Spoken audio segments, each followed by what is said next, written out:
Mungkin akan ada beberapa komponen yang saya tutorialkan untuk ilustrasi cara pembuatannya, dan ini hanya sebatas contoh saja, bisa dikatakan lebih-lebih ke review lah seperti itu. Saat ini saya memang ya sedang kritis bahan lah, mohon maaf pisan. Sing penting ilmu dan cara buatnya yang mesti lebih condong kita pahami. Dan saya yakin walaupun cuma review, ini mudah untuk dipaham orang, mudah-mudahan. Pertama kita siapkan pipa bos. Kalau kita punya pipa jenis lain bolehlah pakai pipa itu. Yang penting bulatan bagian dalamnya benar-benar mulus dan tidak ada kentup atau tonjolan-tonjolan kecil. Untuk harga pipa bos seperti ini 15 ribuan kak. Tapi ini saya gunakan yang bekas saja. Lah itu kok pipa paralon bang? Ini cuma ilustrasi contoh saja. Kemudian untuk piston saya gunakan juga dari pipa bos yang dipotong lalu ditancapkan kawat seperti ini dan dipadati menggunakan lem plastik steel, atau misalnya menggunakan batangan besi yang pas dengan silindernya. Dan untuk batang engkol saya buat dari kawat yang satu ujung dibuat lekukan dan satu ujungnya lagi dibuat bulat seperti lubang.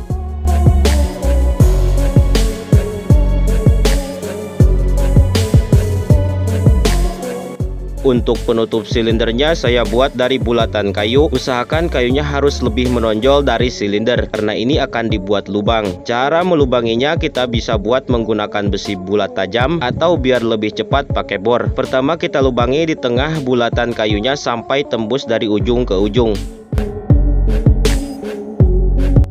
Kedua kita buat dua lubang di pinggir kayunya, terserah pinggir yang manapun, yang penting sejajar. Usahakan dua lubang ini tembus ke lubang yang di tengah. Jadi antara lubang tengah dengan dua lubang ini saling berhubungan. Ini cara yang pertama. Adapun cara yang kedua yaitu hanya menggunakan satu lubang saja, tapi cara kerjanya sama saja. Namun karena di sini saya menggunakan dua lubang, jadi saya akan contohkan saja yang dua lubang. Nah, untuk salah satu ujung lubang kayu yang di tengah ini kita tutup. Kalian bisa tutup pakai kayu, plastik, besi ataupun apa, yang penting harus tertutup rapat dan jangan sampai penutupnya menutupi dua lubang ini. Namun kalau yang ini saya tutup pakai baut saja.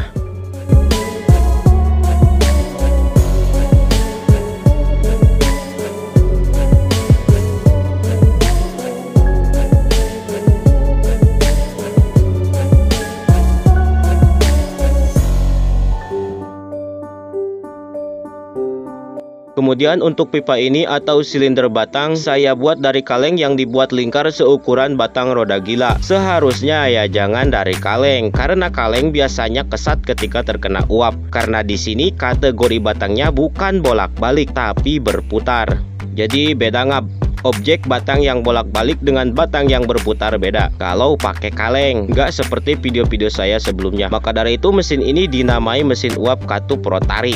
Rotasi kan muter kayak fitur layar rotasi di HP gitulah. Kalau untuk tenaga angin oke, tapi kalau untuk uap sepertinya janganlah. Itulah kenapa ketika saya mendemonstrasikan mesin ini hanya menggunakan di tiup saja. Jadi kalian bisa cari silinder kecil dari bahan besi dengan batangannya yang mana tidak longgar dan pas tapi licin ketika diputar. Saya juga tidak bisa menentukan oh ini dari ini ya, dari ini. Enggak, karena saya juga mohon maaf sedang kritis dan susah bahan. Ya barangkali di daerah kalian ada atau kalian punya bahan-bahan seperti itu. Ya gampangannya ginilah.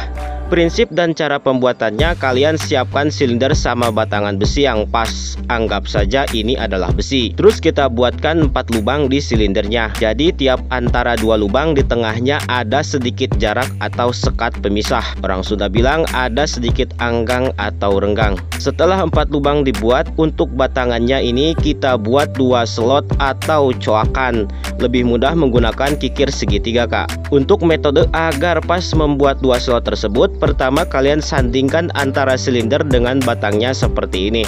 Usahakan ujung batang yang kiri ini harus menonjol, dalam artian melebihi batas silindernya, karena tonjolan ini akan berfungsi untuk membuat poros engkol. Kemudian kalian tandai. Cara menandainya seperti ini. Dari tiap 2 lubang kalian garisi seperti ini.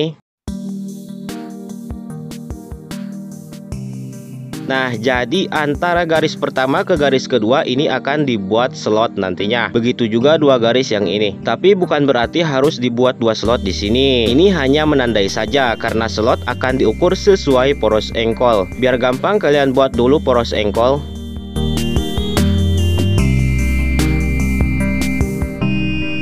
Kalian pahami 4 posisi penghadapan poros engkol biar ada sedikit gambaran dari apa yang saya ucapkan nanti. Atas, kanan, bawah, kiri. Pertama, poros engkol berada di posisi atas. Terus kalian baca gerakan putar poros engkol dari atas ke 90 derajat bawah. Gampangannya gini lah, gerakan putar poros engkol dari atas sampai kurang dari titik bawah. Sebut saja 90 derajat lah ya. Nah, dari titik atas ke titik 90 derajat tersebut adalah di mana slot akan dibuat di kolom garis pertama. Berarti dari atas ini sampai sini.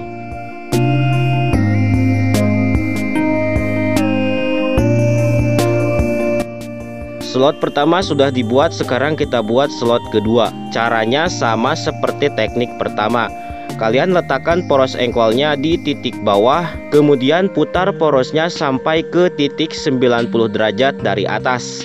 Gampangannya ginilah, putar dari titik bawah sampai kurang dari titik atas. Ya, sebut saja 90 derajat juga kan. Nah, dari titik bawah sampai titik 90 derajat tersebut adalah di mana kita buat lagi slot di kolom garis kedua ini. Dan lagi-lagi jangan sampai slot tersebut melebihi batas yang ditentukan. Jadi seperti itulah cara dan teknik pembuatan 2 slot atau kolom agar pas ketika masuk uap dan pembuangan uap. Slot pertama untuk masuknya uap dan slot kedua untuk pembuangan uap.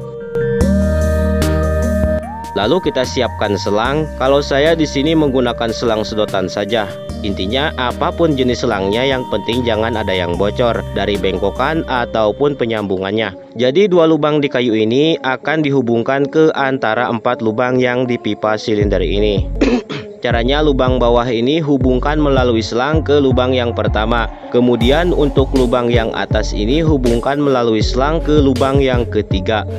Dan untuk lubang yang kedua kita pasangi selang juga. Lubang yang kedua ini adalah untuk tempat di mana awal uap masuk dari boiler atau angin dari kompresor. Lalu untuk lubang keempat ini terserah mau dipasangi selang atau enggak, karena ini hanya pembuangan atau lubang knalpot mesin. Kalau di sini saya pasangi selang juga karena pada saat proses pengeleman takutnya belepotan dan meleleh masuk ke lubang tersebut. Kalau lem sudah masuk nantinya bisa menyebabkan seretnya putaran batang dan penghambatan perjalanan putaran roda gila.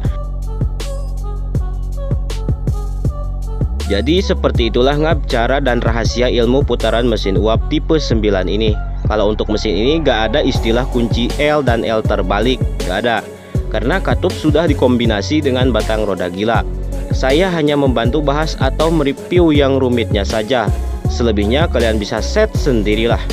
Terakhir saya akan bongkar ini untuk sedikit gambaran saja, biar gak dibilang wah itu mah ada kabel atau ada dinamo yang disembunyikan.